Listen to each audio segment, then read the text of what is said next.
မင်္ဂလာပါခင်ဗျာကျွန်တော်ကဒီနေ့သင်ခန်းစာလေးမှာဆိုရင် Microsoft Word မှာအရန်အသုံးဝင်တဲ့စာလုံးတွေကိုအစိမ်အကျဲပြုလုပ်တဲ့နည်းလမ်းလေးတွေကိုကျွန်တော်ဒီသင်ခန်းစာလေးမှာမျှဝေပေးသွားမှာဖြစ်ပါတယ်ဒါကြောင့်ကျွန်တော်တို့ Microsoft Word program လေးဖွင့်လိုက်ပါမယ် Microsoft Word software လေးပွင့်လာပြီဆိုရင်တော့ကျွန်တော်တို့ blank document ဆိုတဲ့အထဲကိုကျွန်တော်တို့ဝင်ပေးရပါမယ်ဒီထဲမှာကျွန်တော်တို့ကိုရိုက်ထားတဲ့စာတွေရှိမှာပေါ့နော်အဲ့တော့အခုဒီမှာတော့ကျွန်တော်ကနမူနာပြပေးမှာဖြစ်တဲ့အတွက် Microsoft Word မှာနမူနာစာပိုင်လေးတွေခေါ်လို့ရပါတယ်နမူနာစာပိုင်တွေခေါ်ချင်တယ်ဆိုရင်တော့ညီမြချင်းလေးထိုးပြီးတော့မှ IND run လို့ရိုက်ပေးပါခွဲလေးစလိုက်ပါပြီးရင်တော့ကိုကစာပိုင်ဘယ်နှပိုင်ခေါ်ချင်တာလဲကိုခေါ်ချင်တဲ့စာပိုင်လေးကိုရိုက်ထည့်ပြီးတော့မှကွင်းပြန်ပိတ်ပြီးတော့ enter လေးခောက်ပေးရမှာဖြစ်ပါတယ်ကျွန်တော်ကတော့ဒီမှာကစာပိုင်လေး5ပိုင်လောက်ခေါ်ချင်တာဖြစ်တဲ့အတွက်ညီမြချင်းလေးထိုးတယ် IND run လို့ရိုက်တယ်ကွင်းစကွင်းပိတ်လေးပိတ်ပြီးတော့မှenter လေးခောက်လိုက်တာနဲ့တပြိုင်တည်းကျွန်တော်တို့ဒီမှာစာပိုင်လေး5ပိုက်ကျွန်တော်တို့ auto ရောက်လာမှာဖြစ်ပါတယ်အဲ့တော့အခုဒီမှာကျွန်တော်တို့စာပိုက်တွေရေးပြီးသွားပြီပေါ့နော်ဒါမှမဟုတ်ကိုယ့်ရဲ့လုပ်ငန်းနဲ့ပတ်သက်တဲ့စာရိုက်တွေလောက်ထားခဲ့တယ်အဲ့ဒီကိုရေးထားတဲ့စာလေးတွေမှာစကားလုံးတစ်လုံးနဲ့တစ်လုံးချအကွာအဝေးအစိမ်အကျဲကျွန်တော်တို့ပြင်ချင်တယ်ဆိုရင်ကျွန်တော်တို့ပြင်လို့ရပါတယ်အဲ့တော့ကျွန်တော်တို့ပြင်ချင်တယ်ဆိုရင်တော့ကိုပြင်ချင်တဲ့စာလေးကိုဆက်လက်လေးပေးထားဖို့လိုတယ်ဆက်လက်ပေးပြီးတော့မှကျွန်တော်တို့စာတွေကိုစိတ်တိုင်းကျကျွန်တော်တို့အစိမ်အကျဲစကလုံးတစ်လုံးနဲ့တစ်လုံးချအကွာဝေးအစိမ်အကျဲကိုကျွန်တော်တို့ပြင်ပေးလို့ရမှာဖြစ်ပါတယ်ဒါကြောင့်ကျွန်တော်တို့ဒီမှာကိုပြင်ချင်တဲ့စာပိုင်လေးကိုဆက်လက်လေးပေးထားလိုက်ပါတယ်ပြီးရင်တော့ home tab ထဲကနေပြီးတော့မှ found group ဆိုတဲ့အထဲမှာ found group dialog box လေးကိုကျွန်တော်တို့ဖွင့်ပါမယ်ဖွင့်ပြီးသွားပြီဆိုရင်တော့ကျွန်တော်တို့ about ဆိုတဲ့အထဲကိုဝင်ပေးရမှာဖြစ်ပါတယ် about ဆိုတဲ့အထဲကိုဝင်လိုက်လို့ဆိုရင်ကျွန်တော်တို့ဒီမှာ spacing ဆိုတဲ့နေရာလေးရှိပါတယ် spacing ဆိုတဲ့နေရာလေးမှာ normal ဆိုတာဖြစ်နေတယ်ကျွန်တော်တို့ဒီမှာတစ်ချက်ထောက်ကြည့်လိုက်လို့ဆိုရင်normal ရဲ့ expanded ရဲ့ content ရဲ့ဆိုပြီးတော့မှနှစ်ခုရှိပါတယ်ကျွန်တော်တို့ expand ဆိုတာကတော့စလုံးတစ်လုံးနဲ့တစ်လုံးကြားကွာဝေးကိုကျွန်တော်တို့ချဲချင်တဲ့နေရာမှာကျဲချင်တဲ့အခါမျိုးမှာဆိုရင်တော့ expand ကိုကျွန်တော်တို့သုံးပေးလို့ရပါတယ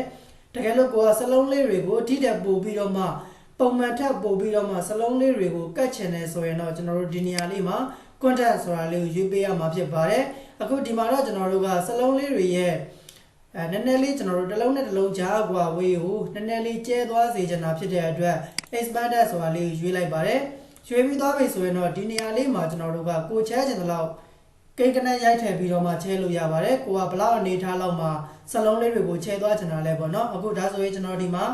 9လောက်ချဲလိုက်ပါမယ်5လို့ရိုက်လိုက်မယ် okay လေးနှိပ်ကြည့်လိုက်မယ် okay နှိပ်ကြည့်လိုက်တာနဲ့တပြိုင်နက်စလုံးလေးတွေကစကလုံးတစ်လုံးနဲ့တစ်လုံးကြားအကွာဝေးကိုသူက5လောက်ချသွားတယ်ပေါ့နော်ဒါအောင်မှကိုကတိကျပို့ပြီးတော့မှချဲချင်တယ်ဆိုရင်လည်းရပါသေးတယ်ဖောင်းတိုင်ရလောပေါက်လေးတွေကိုပြန်ဝင် advance ဆိုတဲ့အထက်မှာကျွန်တော်တို့ဒီမှာ bind ဆိုတဲ့နေရာလေးမှာ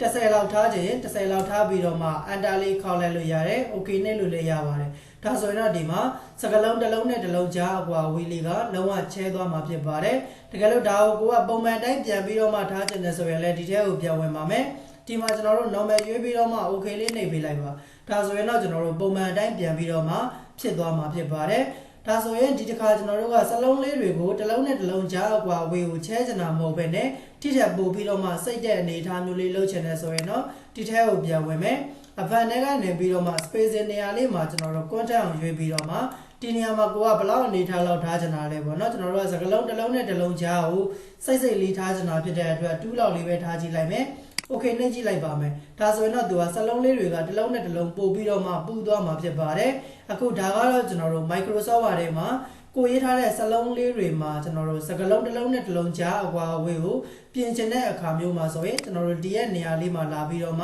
ပြင်ပေးလို့ရပါတယ်ပုံမှန်အတိုင်းထားချင်တယ်ဆိုရင်တော့ normal ထားပြီးတော့မှ okay နှိပ်ပေးလိုက်လို့ရတယ်ဒါကကျွန်တော်တို့အင်္ဂလိပ်စာမှာလုပ်လို့ရတာမဟုတ်ဘူးเนาะတခြားကိုရေးတဲ့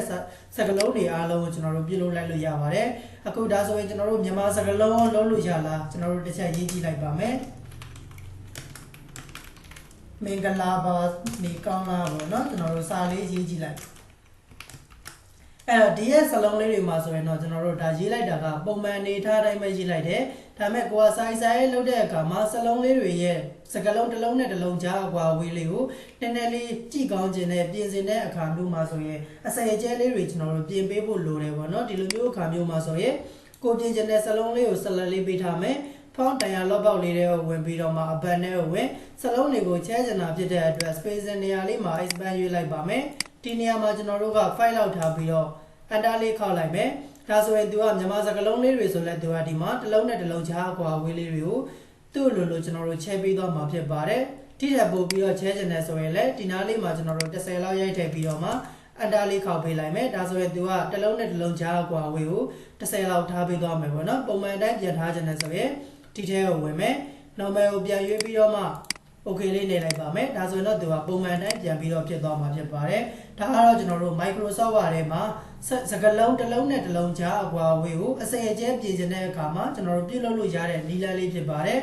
နောက်တစ်ခုကတော့ကျွန်တော်တို့စာကြောင်းတစ်ကြောင်းနဲ့တစ်ကြောင်းအကွာအဝေးကြားကိုလည်းအစင်အကျဲပြင်လို့ရပါသေးတယ်ကျွန်တော်တို့ဒီမှာဆိုရင်စာကြောင်းတစ်ကြောင်းနဲ့တစ်ကြောင်းကြားအကွာအဝေးကဒီလောက်အနေထားရှိတယ်ပေါ့နော်တခါလေးမှာကိုကစာစီစာရေးပြုလုပ်ရင်းနဲ့ထားပါတော့ကျွန်တော်တို့ကြပြားလေးတွေရေးတယ်ပေါ့ကိုရေးလိုက်တဲ့ကြပြားကနည်းနည်းလေးတော့ရှည်တယ်ဒါပေမဲ့ကျွန်တော်တို့စာမျက်နှာတစ်မျက်နှာနဲ့စအောင်ရေးရတော့မဲ့အခါမျိုးမှာဆိုရင်ဒီရဲ့စာကြောင်းတစ်ကြောင်းနဲ့တစ်ကြောင်းကြားအကွာအဝေးလေးတွေပါ